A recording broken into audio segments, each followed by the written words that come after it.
Mesdames et messieurs, bonsoir et bienvenue dans ce journal. Le Premier ministre Moussa Mara a rencontré hier soir la communauté des arts urbains du Mali. C'était au cours d'un cocktail dînatoire qui avait pour cadre l'esplanade de la primature. L'objectif de cette rencontre avec ces artistes était de connaître davantage ce mouvement multidisciplinaire et les échanges ont également porté sur l'apport des arts urbains au développement de notre pays. Modibo Soiré a suivi ce cocktail dînatoire. Voici son reportage. C'est dans une ambiance de convivialité sur l'esplanade de la primature que le chef du gouvernement Moussa Mara a rencontré la communauté des arts urbains du Mali. Ce vaste mouvement de jeunes regroupe des rappeurs, des slameurs, des danseurs, des DJ, des vidéastes, des réalisateurs de clips, des designers, des graffeurs, des mannequins, des humoristes, des costumiers, des photographes et bien d'autres. Ces artistes de la création artistique, toutes générations confondues à travers ces cocktails dînatoires, ont rassuré le Premier ministre de leur disponibilité pour contribuer au développement socio-professionnel et artistique du Mali. C'est une première dans notre histoire, une histoire vieille d'un quart de siècle, 25 ans durant, lesquels nous avons mis en place une économie, car en plus d'être prescripteur de moteurs culturels, notre mouvement s'articule autour de l'engagement pour une bonne gouvernance. Monsieur le Premier ministre, nous espérons que c'est le début d'une articulation de l'action publique avec des acteurs de ce mouvement. Première du genre, cette rencontre avec les principaux leaders du mouvement urbain serait un espace de dialogue entre cette jeunesse dynamique et le gouvernement afin de recenser les différentes préoccupations et autres doléances auxquelles le secteur est confronté. Ces principaux animateurs du Mali en devenir étaient accompagnés par un éminent homme de culture, une référence et un repère pour la jeunesse en matière d'éducation. Le Mali, on a la chance aujourd'hui. On a des responsables jeunes, on a une jeunesse qui se bouge, et on a la terre, le ciel et l'eau. Le paradis est ici. Le Premier ministre Moussa Mara, très détendu en ce samedi soir dans les jardins de la primature, se félicite de cette rencontre avec la jeunesse de notre pays. Un moment mis à profit par le chef du gouvernement pour connaître davantage la vision, l'orientation de ce mouvement afin que ces animateurs culturels gardent le cap dans l'exercice de leur art. On sait que le paysage audiovisuel, Internet, d'autres modes d'expression culturelle ou socio-culturelle évoluent tous les jours. Nous, au niveau de l'administration et de l'État, on a du mal souvent à s'adapter. Donc, passer par des canaux comme vous, utiliser des vecteurs comme vous, c'est aussi accroître les chances de pouvoir toucher le maximum de nos compatriotes jeunes par rapport aux différentes politiques publiques, par rapport aux initiatives qui sont souvent construites pour eux et qui, malheureusement, font chou blanc par faute de ciblage ou de canaux de communication adéquats. Un autre élément qui me tient personnellement à cœur, c'est d'instaurer entre nous un dialogue constructif. Le dialogue constructif ne veut pas dire connivence. Le dialogue constructif, ça veut dire chacun reste tout à fait dans le cadre de ses activités en toute indépendance, que nous échangeons nos idées, que nous travaillons ensemble dans l'intérêt collectif, que nous nous critiquions à l'occasion. Ça fait partie, je pense, du dialogue constructif que nous, au niveau des autorités et du gouvernement, nous entendons mettre en place avec la société civile et particulièrement sa composante jeune. Que de messages d'espoir prônés à l'endroit de la jeunesse malienne ainsi que des conseils prodigués aux jeunes sur des agissements qu'on pourrait souvent qualifier de dérapage dans le fonctionnement du mouvement urbain, notamment les clashs entre certains rappeurs. Des déclamations politiques avec le slammer Aziz et des prestations comiques animées par ATT Junior et Petit Gimba ont meublé bien évidemment ce cocktail dînatoire inédit de la communauté des arts urbains du Mali avec le Premier ministre Moussa Mara. Le Premier ministre Moussa Mara avait à ses côtés Madame le ministre de la Culture, Madame Djaye Ramatoulaye Diallo, et le ministre de la Jeunesse et de l'Action citoyenne, Maître Mamadou Gaussou Diarra. Mot de politique, le parti Union pour la République et la démocratie, URD, enregistre l'adhésion de nouveaux militants. Le deuxième vice-président de l'Union pour la démocratie et le développement, UDD, et ancien député à l'Assemblée nationale, ainsi que plusieurs autres militants du parti ont signé leur adhésion à l'URD. L'occasion pour les dirigeants de la formation de se prononcer aussi sur la vie de la nation. Agali Aguissa.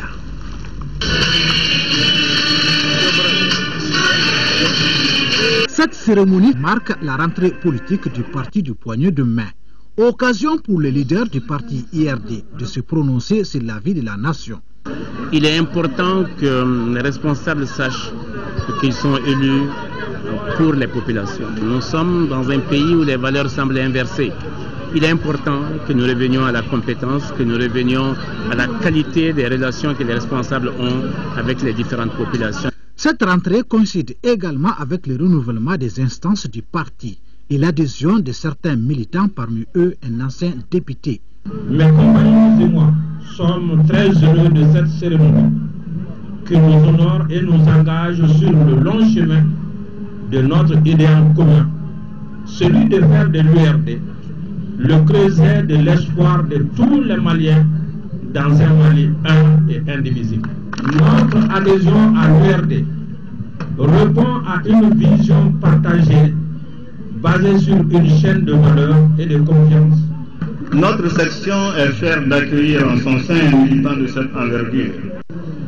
L'exemplaire expérience professionnelle acquise par l'honorable Khalifa Doumbia, en plus de son parcours militant et de son cursus universitaire et scolaire, justifie le respect et l'admiration que les militants et la population de la commune 6 ont pour lui.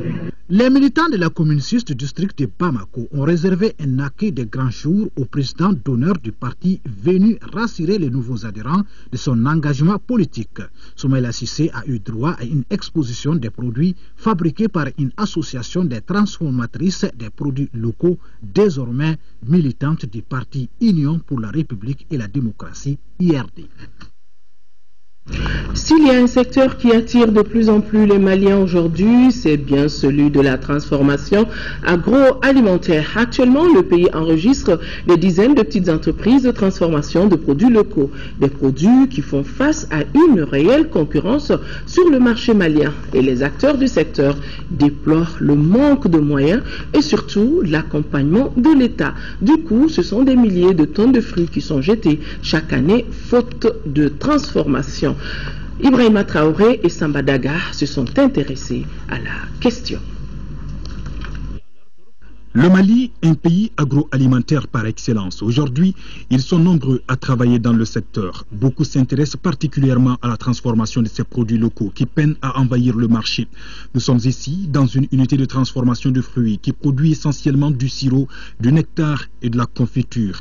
Tous les jours, le travail mobilise dans cette petite entreprise familiale une dizaine d'employés. C'est du nectar de mangue, 30 centilitres, qui a été produit et il procède maintenant à l'étiquetage et la mise en carton pour être acheminé vers le magasin de stockage. Donc voilà, notre production s'évalue environ à 1000 bouteilles par jour. Même rythme de travail dans cette autre petite entreprise qui produit quasiment les mêmes boissons made in Mali. Madame Sakiliba, qui évolue dans ce domaine depuis plusieurs années, ne cache pas les difficultés que traversent les petites unités de production du pays. Pratiquement tous ceux qui sont dans la transformation évoluent dans les concessions familiales et c'est des cadres qui ne sont pas compatibles avec les normes qui sont exigées pour l'agroalimentaire. Nous avons aussi le problème d'emballage. Par exemple, chez moi, je fais des jus. Bon. Maintenant, les jus, j'utilise des bouteilles, mais ces bouteilles, franchement parler, c'est de la récupération. Nous sommes confrontés à plusieurs difficultés, mais principalement c'est le manque de moyens. On manque réellement de moyens pour développer l'entreprise et ensuite faire connaître le produit à toute la population malienne. De l'accompagnement technique ou financier, cette jeune dame également en réclame. Elle travaille depuis 1 an dans la production du thé infusé. Dans cette entreprise, nous avons suivi particulièrement la chaîne de production. Tout commence ici. Là, c'est la citronnelle. À la réception de la citronnelle et des matières premières, on fait le lavage, le triage, ensuite le séchage qui se fait ici dans un séchoir local. Donc après le séchage de la matière première, on récupère le produit séché qu'on transforme, qu'on broie dans le broyeur que vous voyez là-bas. Après le broyage, on lance le processus de fabrication des infusettes. L'herbe séchée et broyée est ensuite acheminée dans cette salle. Le gros du travail est accompli grâce à cette unique machine dont dispose Madame Touré. La matière première qui est broyée, elle est mise ici dans le réservoir qui suit le circuit et qui est transformée sous forme d'infusette que vous voyez comme ça. Donc là, actuellement, c'est le quinqueliba, n'est-ce pas, M. Goïta? C'est le quinqueliba qui est en cours de production. Donc l'infusette se présente sous cette forme. On peut faire 13 000 infusettes par jour. Ça, c'est quand c'est une seule équipe qui marche. Donc il y a des moments où on a des commandes, on est obligé de faire travailler 2 équipes. Donc quand c'est 2 équipes, on peut aller au-delà de 20 000 infusettes par jour. Enfin, ces jeunes filles sont chargées du conditionnement du produit fini. En dépit de leurs moyens limités, les différentes entreprises visitées multiplient les initiatives pour être plus compétitives sur le marché. Là, on a principalement 7 produits à ce jour. Ils sont le quinqueliba, le bissap, le gingembre, la citronnelle. Il y a la gamme thé aussi. Dans la gamme thé, on a le thé vert nature, on a le thé à la menthe. Et le dernier sorti, c'est celui-là. C'est le thé à la citronnelle. Donc on l'a sorti il y a à peu près 1 mois. C'est du thé, le thé de Faraco, le thé nature, aromatisé avec l'essence de citronnelle. La transformation, ça permet de créer de l'emploi, non seulement de l'emploi, mais aussi ça fait intervenir plusieurs acteurs. Donc si nous prenons par exemple une bouteille de ce sirop, donc nous commençons par la matière première. Celui qui vend la matière première ou celui qui produit la matière première, il a sa part dedans. Celui qui vend le sucre, il a sa part dedans, le commerçant. Celui qui vend l'emballage, donc lui, il a sa part dedans. Celui qui fait l'étiquette, il a sa part dedans. Et maintenant, ceux qui produisent aussi, font la transformation, ils ont leur part dedans. Je pense que tout ceci doit pousser l'État à nous accompagner. Chaque année, ce sont plusieurs milliers de tonnes de fruits qui sont perdus, faute de transformation. En plus, les produits locaux transformés n'existent presque pas dans les boutiques à Bamako. Pourtant, ils sont bien appréciés. Quand je prends ça, ça me fait beaucoup de bien. Et surtout, je les préfère parce que je pense que c'est très très naturel. Ça fait du bien. Bon, d'ailleurs, même les jus avec les colorants et autres, là, je ne sais pas, c'est pas ce que moi je préfère, mais c'est plutôt les jus fabriqués traditionnellement, c'est plus naturel, c'est ce que j'aime vraiment. Nous produisons des jus naturels. Il y a le jus de gingembre, il y a le tamarin, il y a le bissap, tout ça là c'est naturel. Il y a le jus de mangue, il y a les nectars de mangue, les nectars de papaye, les nectars de goyave. On peut faire tout ici, mais le problème d'emballage là, c'est ça le problème. La création récente du Centre de développement agroalimentaire apporterait certainement un ouf de soulagement à ces petites entreprises qui poussent actuellement comme des champignons. Le Centre pour le développement du secteur agroalimentaire a été créé par l'État pour accompagner les unités de transformation. Parce qu'elles sont aujourd'hui à un stade artisanal et on voudrait booster ce secteur pour qu'il soit au stade industriel. Donc l'État en tout cas va mettre tout en œuvre pour développer ce secteur. Ces promoteurs de petites entreprises n'entendent pas baisser les bras. Pour développer leur secteur, ils fondent beaucoup d'espoir sur le soutien multiforme des autorités nationales et des partenaires du Mali. La croissance économique du pays, indique-t-il, passe sans doute par là.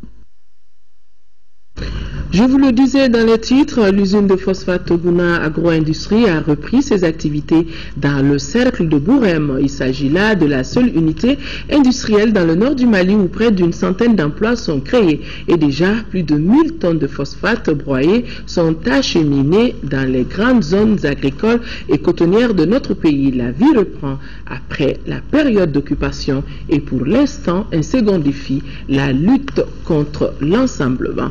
Nous dit notre envoyé spécial Alpha Meiga. Nous sommes à Bourem. Au bord du fleuve Niger, ici se trouve une unité industrielle.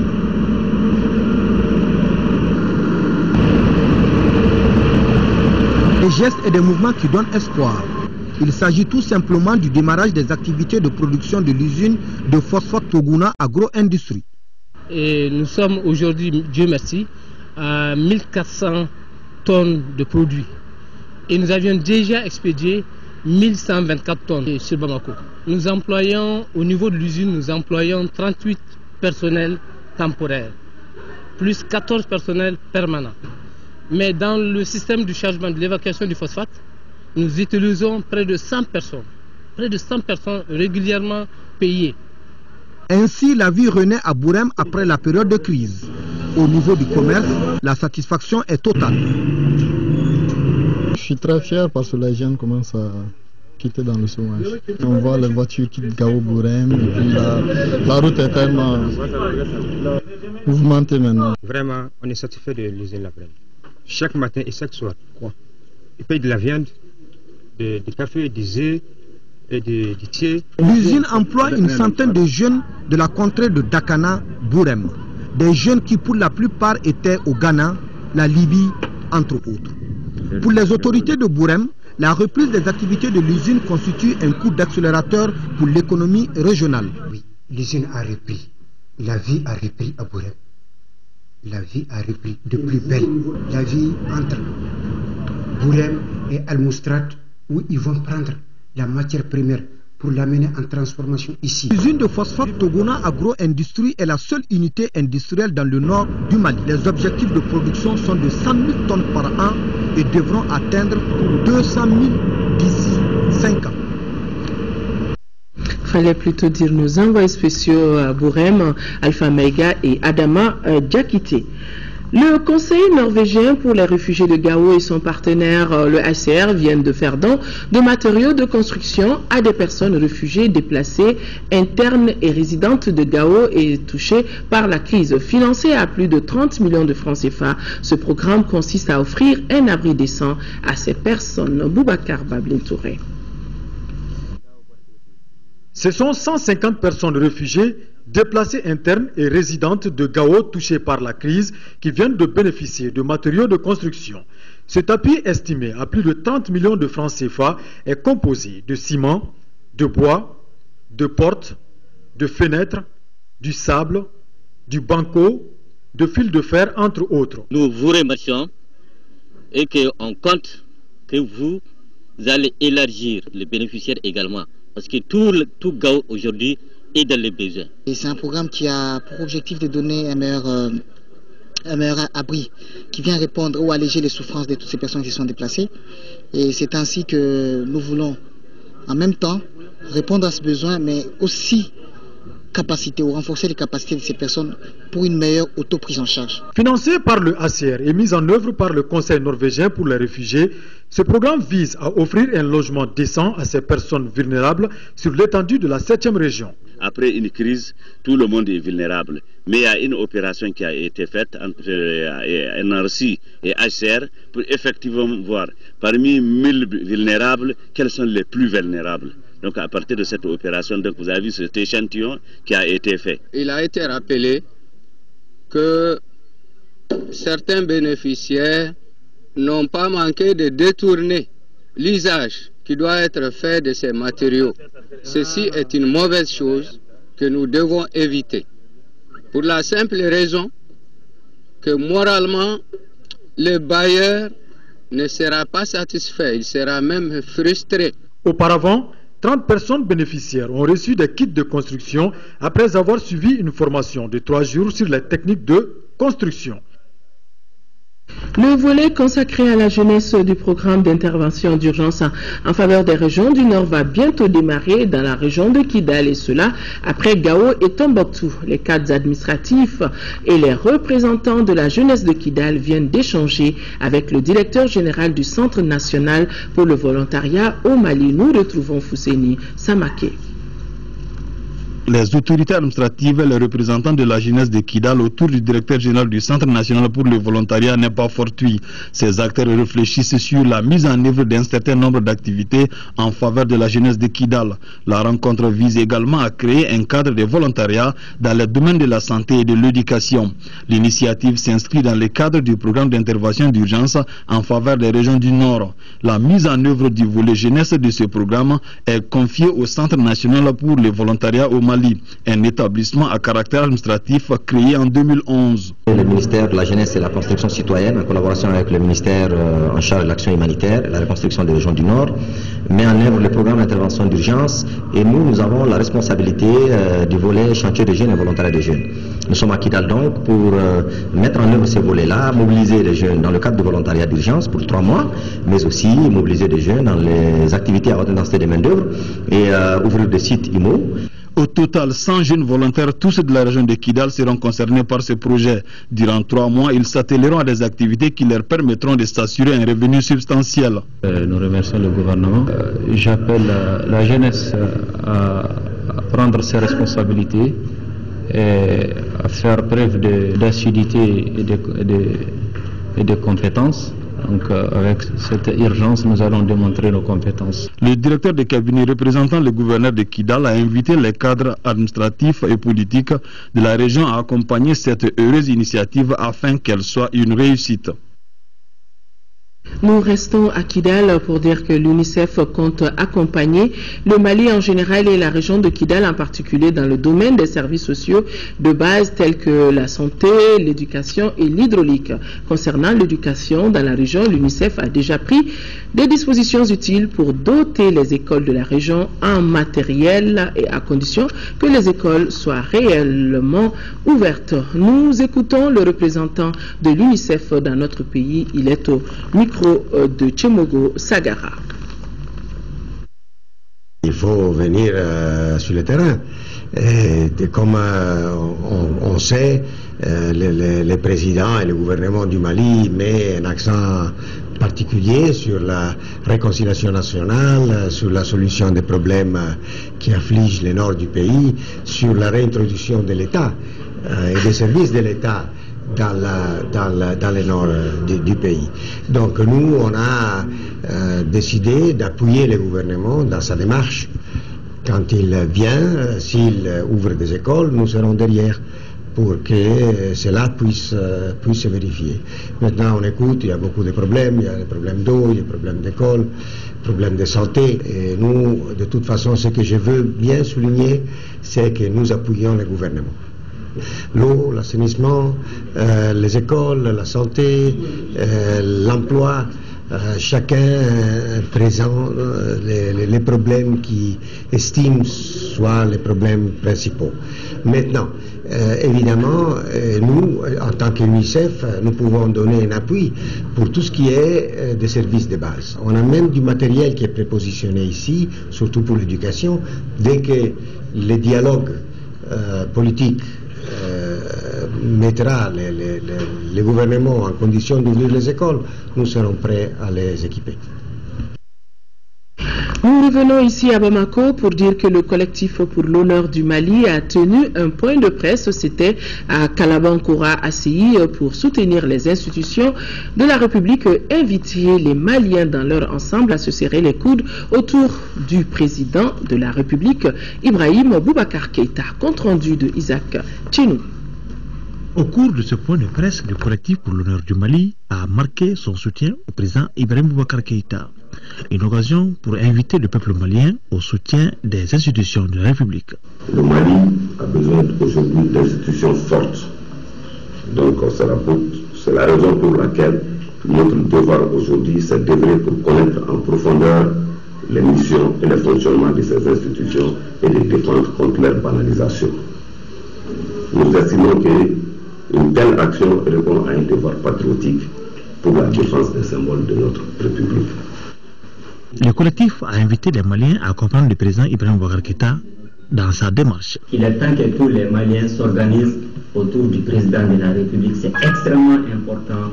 C'est de cela qu'il s'agit aujourd'hui.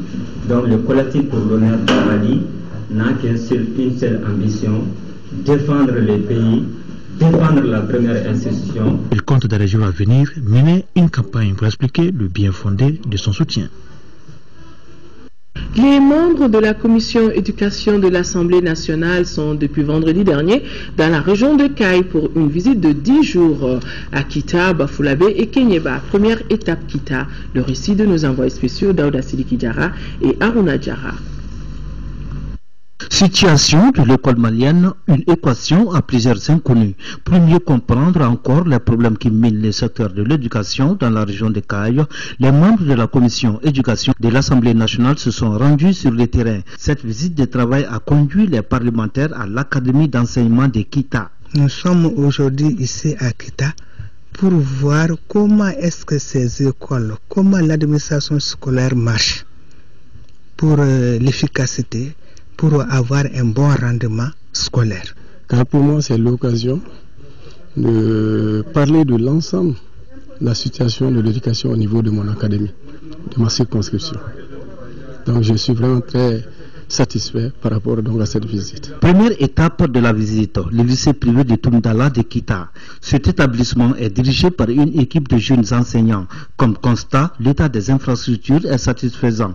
Plus de 240 élèves étudient dans cette école dans les conditions optimales de travail. Logé dans la même enceinte que le lycée, le centre de formation professionnelle de Kita a reçu la visite des députés. Ici, les élèves sont encadrés par 29 enseignants vacataires et 6 permanents. Le manque d'élèves constitue le seul problème majeur de ce centre, dont le cycle est de 4 ans. Bon, l'école ne reçoit pas d'élèves à l'orientation il y a de cela 3 ans. Et par manque d'élèves, nous avons fermé 3 séries. Donc, il y a l'électromécanique, il y a la mécanique auto, il y a aussi la technique comptable. C'est une volonté de l'État exprimé qui voudrait donc l'année passée que les 60% soient orientés dans les établissements publics de l'État. S'il n'y a pas de pléthore d'effectifs dans les écoles privées, le lycée public de Kita souffre beaucoup de cet handicap. L'académie de Kita compte 5 centres d'animation pédagogique, 16 lycées dont 2 publics, 14 centres de formation professionnelle tous privés, 2 écoles de santé.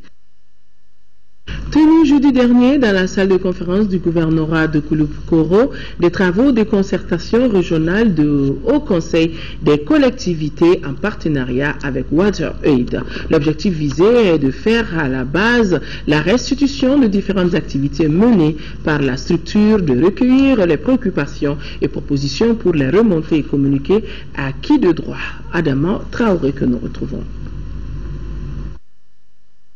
La cité historique d'Ignana a réservé ce jeudi matin un accueil chaleureux à la délégation du Haut Conseil des collectivités conduite par son premier vice-président, l'honorable Mamadou Satiki Diakité.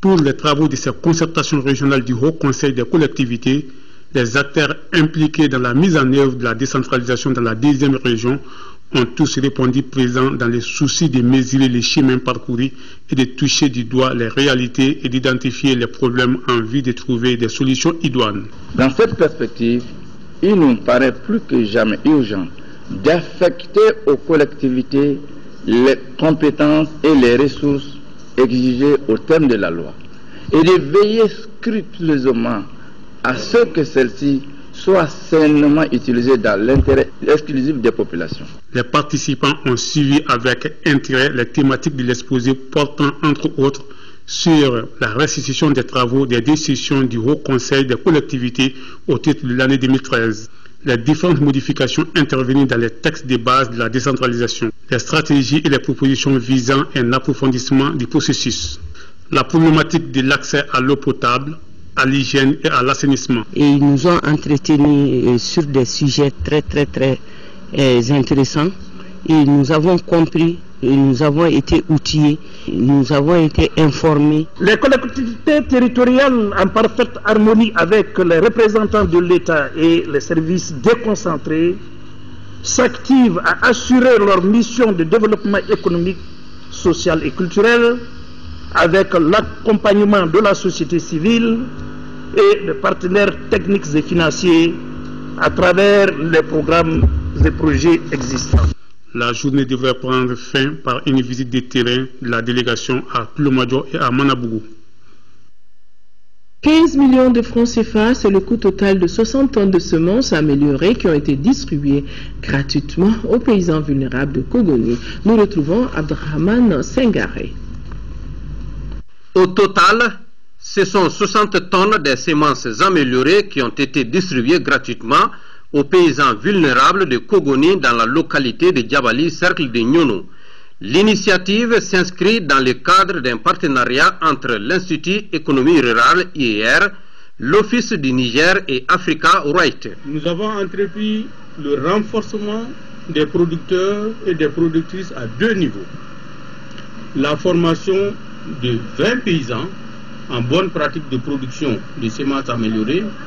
Le deuxième niveau, c'est l'achat, la distribution des semences. Il s'agit à travers cette distribution de contribuer à améliorer la capacité de production des producteurs et productrices de la zone de l'Office du Niger. Un début d'une bonne collaboration entre Africa Rice, l'IR, les producteurs et tous les acteurs de la chaîne de valeur au niveau de la zone de Kouroumari.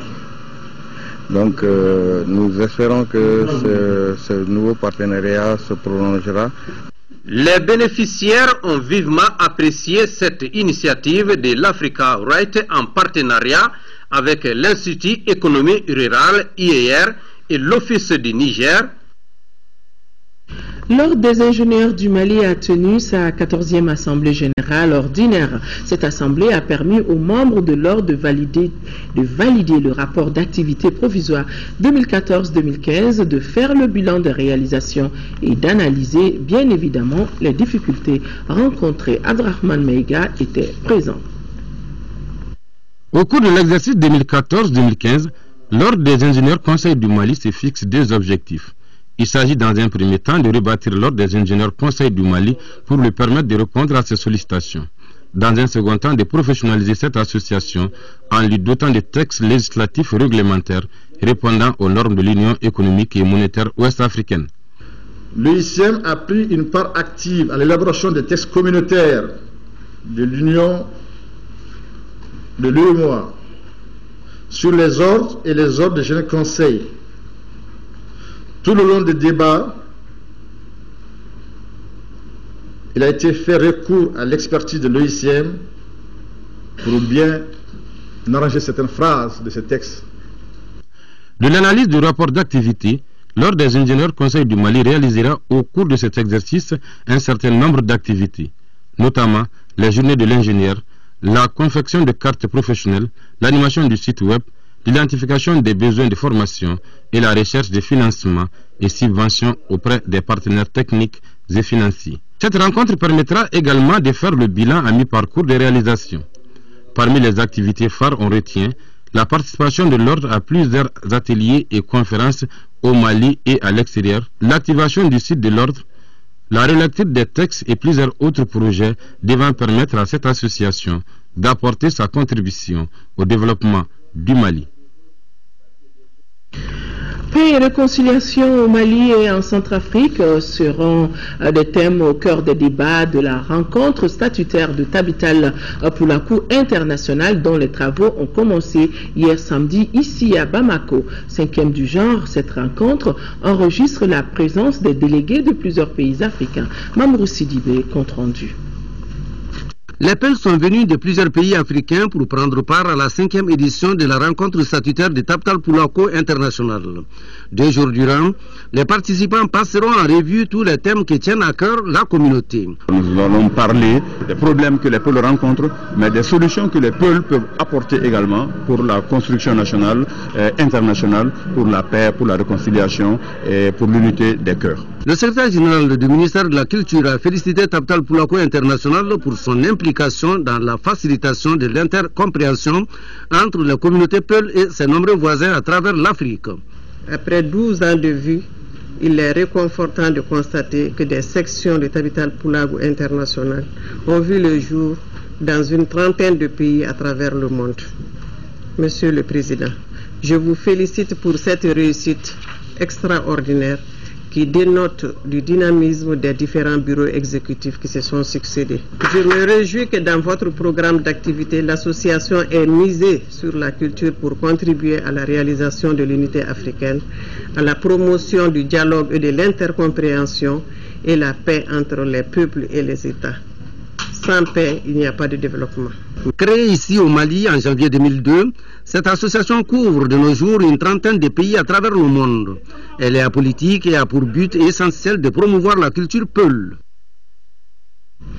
Lancement du marché hebdomadaire de Goki. Goki, c'est dans le cercle de Nioro. On prit part à cette cérémonie de lancement les populations des villages mauritaniens et maliens. Envoyé spécial Ibrahima Tchokari. Les populations de Gogi à la frontière Mali-Mauritanie ont procédé jeudi dernier au lancement de leur foire hebdomadaire en présence des autorités politiques, administratives et militaires. La cérémonie était présidée par le secrétaire général du ministère de la Défense et des anciens combattants et le préfet de Nioro. On prit part à ce lancement les populations des villages riverains de Gogi et les populations de villages de l'autre côté de la frontière. Désormais, Maliens et Mauritaniens peuvent s'approvisionner au marché de Gogi. Les élus locaux et les représentants de l'association de Gogi ont promis de s'investir pour faire du marché de leur village une destination. Ils ont prié avant de se séparer pour la réussite de ce marché. À Sikasso, démarrage de la première édition des journées culturelles du lycée Koné d'Anzié de Koutchala, une initiative de la communauté éducative de l'établissement en partenariat avec d'autres lycées de l'intérieur et du Burkina Faso, et cela pour rendre hommage à cet instituteur émérite que fut Danzié Koné. Voilà des images de la première édition des journées culturelles du lycée Koné d'Anzié de Koutchala. Les journées culturelles du Hasso ou Hasso Nyaro ont démarré vendredi dernier à l'espace Tumbi Farah de Caille. Pendant 3 jours, les folklores de Caille et du Hasso vont se succéder pour exprimer leur attachement à la culture du Hasso à travers chants et danses. De Caille, nous retrouvons Kansutu Kanouté. C'est l'espace culturel Tumbi Farah qui a servi de cadre pour abriter les activités du festival culturel du Kasso ou Kasso Niagou. Ce festival Kassonké est aujourd'hui le seul cadre permettant au folklore de Caille et du Kasso de s'exprimer. Il est la seule école où les nouvelles générations peuvent encore voir, apprécier les chants, les danses, la beauté des ornements qui racontent l'histoire, les convictions et les valeurs des différentes ethnies. Durant 3 jours, ce sont 11 villages qui témoigneront leur attachement à la culture du Kasso à travers chants et danses. Aujourd'hui, nul n'ignore que nos valeurs artistiques et culturelles sont en train de disparaître. Avec elles, les grandes connaissances en sciences occultes, mais aussi en créativité artistique et bien d'autres. Cette situation est un handicap majeur à tout processus de développement du patrimoine artistique et culturel. La loi de la décentralisation a confié aux collectivités territoriales le développement économique, social et culturel de leur territoire. En tant qu'élu local, je suis toujours prêt à répondre à l'appel de la culture pour concéder à la commune de Caille sa véritable place dans le développement culturel. Le directeur de cabinet du gouverneur a quant à lui salué cette initiative qui contribuera sans nul doute à l'enrichissement et à la valorisation de notre riche patrimoine artistique et culturel. Cette rencontre contribue à la sauvegarde et à la pérennisation de nos valeurs culturelles dangereusement menacées par l'influence d'autres produits venus d'ailleurs. Cette première journée du festival Kassonké ou Kasso Niago a pris fin par la prestation de la troupe des jeunes griottes du Kasso, suivie de la troupe de Mangadégué, qui a charmé le public en esquissant quelques pas de biré, une danse ancestrale du Kasso qui tend à disparaître.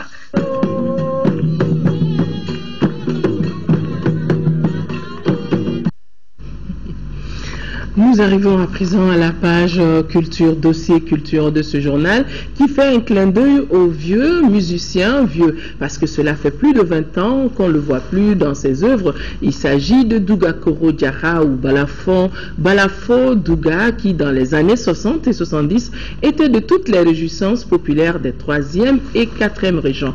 Balafo Douga a reçu la visite de nos reporters Sidi Modibo Dambélé et Cheikh Oumar Sangaré. Voici leur reportage.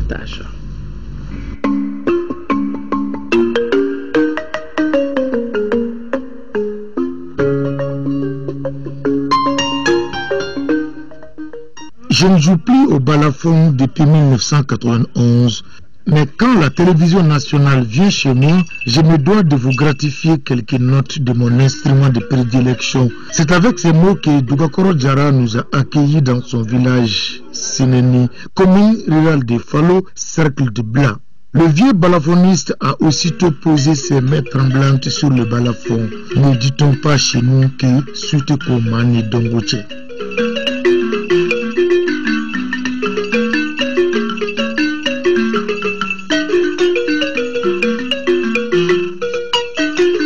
Le balafon est un instrument de musique constitué de lames de bois arrangées en taille croissante sous lesquelles sont agencées des calebasses de tailles différentes. À plus de 80 ans aujourd'hui, Dugakoro Diarra, affectueusement appelé Balafodouga, garde sa passion pour cet instrument légendaire, une passion inédite qui est en réalité une histoire de famille. Le balafon est un héritage pour moi. Mon oncle Moussa était une référence dans la localité dans le jeu du balafon. Il détenait un grand balafon destiné à l'animation des cérémonies rituelles Bamana. C'est avec lui que j'ai appris cet instrument. Balafodouga s'est vite fait remarquer comme l'un des principaux animateurs des tons villageois et autres regroupements populaires dans la contrée. Sur scène, son balafon mène la troupe. Nos chansons étaient guidées par la mélodie du balafon. Nous sentions aussi pour les braves. Toutes nos chansons étaient significatives. Les célèbres chansons de Balafodouga comme La Clé ou Pachanga ont fait danser la jeunesse de l'époque. Cependant, il n'a pas produit un album. Son riche répertoire a été sauvé grâce à quelques rares enregistrements à l'ORTM. Les musiques de Dugakoro ont ainsi pu être révélées au grand public. Les jeunes partaient en Côte d'Ivoire et ramenaient les maïtophones.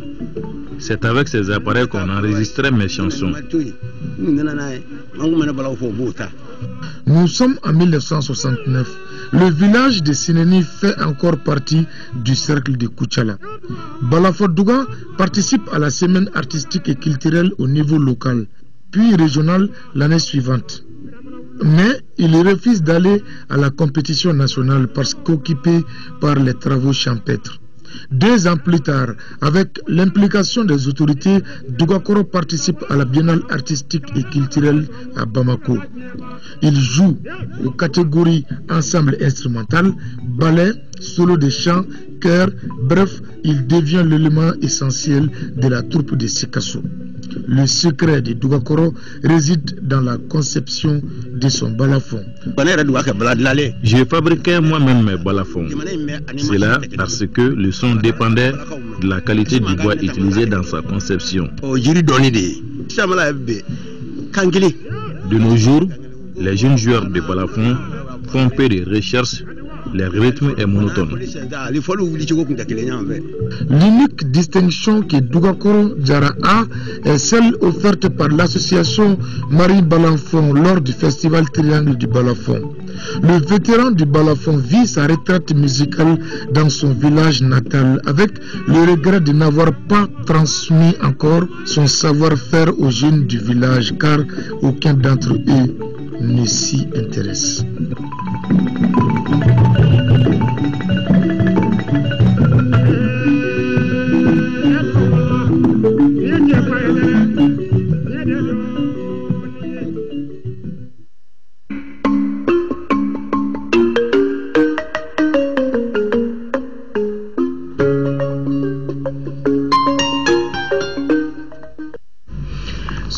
Souvenir, quand Cheikh Oumar Sangaré nous plonge dans le souvenir. Sport au football, Coupe de la Confédération, tour de cadrage, retour. L'AS Real s'est qualifié avec brio pour la phase de poule aux dépens du Djoliba AC en concédant le nul 0-0. À l'aller joué dimanche dernier, les Scorpions avaient gagné 2-1. Retour sur ce match Djoliba AC AS Real de Bamako avec Siragatou Sissé. Soirée bénite pour les Scorpions de l'AS Real. Déjà vainqueurs à l'aller 2-1, les hommes de l'entraîneur Noum Ghané en pole position sont parvenus à contrer les assauts des Rouges de Abdrazak Chili. L'enjeu était tellement important que le Djoliba AC et l'AS Real ne voulaient pas se faire découvrir. Mi-temps 0-0. Score final 0-0. L'AS Real se qualifie avec brio pour la phase de poule de la Coupe de la Confédération. Une première. Et autant le Djoliba a eu des occasions, nous avons eu aussi des occasions de but. Donc, et sur ce match-là, moi je pense sincèrement que les deux joueurs ont joué sur le même niveau. Honnêtement, ça a été un très bon match. Et je félicite déjà le Djoliba d'avoir produit ce football-là. Et nous aussi, de notre côté, on est resté sur notre identité, sur notre façon de jouer, notre philosophie. Et c'est vrai, par moments, on était en difficulté, mais dans la majorité des cas, je pense qu'on a fait un très bon match. Tout d'abord, je tiens à féliciter l'équipe de Real Bamako et je lui souhaite un grand parcours dans cette compétition-là et qu'il puisse représenter le Mali dans cette compétition-là dignement. L'esprit de fair play tant souhaité par l'ensemble du monde sportif a été une réalité. Les supporters djolibistes à l'unisson ont applaudi les héros du soir. D'où la satisfaction de la Fédération malienne de football. J'ai fait le tour auprès des djolibistes d'abord avant d'être là. Et je pense que je dois commencer d'abord à féliciter la commission d'organisation et la commission de sécurité. Et revenir aussi aux différents comités des supporters. Et franchement, ils ont répondu à ce que nous cherchons, le département et la Fédération malienne de football, qui était quand même de voir un football de fair play. Il y a eu du fair play, il n'y a pas eu d'incident et c'était en fait notre mission principale par rapport à l'organisation de cette compétition, de ce match d'aujourd'hui. L'AS Real connaîtra ses adversaires de la phase de poule ce mardi à l'issue du tirage au sort prévu au Caire au siège de la CAF. Éliminatoire CAN 2015, le tirage au sort a été effectué cet après-midi au Caire en Égypte. Le Mali est dans le groupe B avec l'Algérie, l'Éthiopie et le vainqueur des confrontations Sao Tomé, Bénin et Malawi-Tchad. Le sélectionneur national réagit à ce tirage. Henri Kasperzak est au micro de Khalifa Nama Traoré. Pour la deuxième fois qu'on va rencontrer l'Algérie, car vous savez, il n'y a pas longtemps, l'équipe malienne jouait les matchs éliminatoires pour la Coupe du Monde. Donc c'est un adversaire de qualité. Aussi Éthiopie, on connaît les problèmes surtout en Éthiopie où il y a altitude et il y a des matchs qui sont toujours difficiles à négocier, à jouer. Pour moi, les tirages, il était quand même pour Maliens intéressant. C'est-à-dire qu'on n'a pas tombé dans les groupes comme par exemple Cameroun et Côte d'Ivoire, où il y a encore Tunisie, Sénégal et aussi la République démocratique du Congo.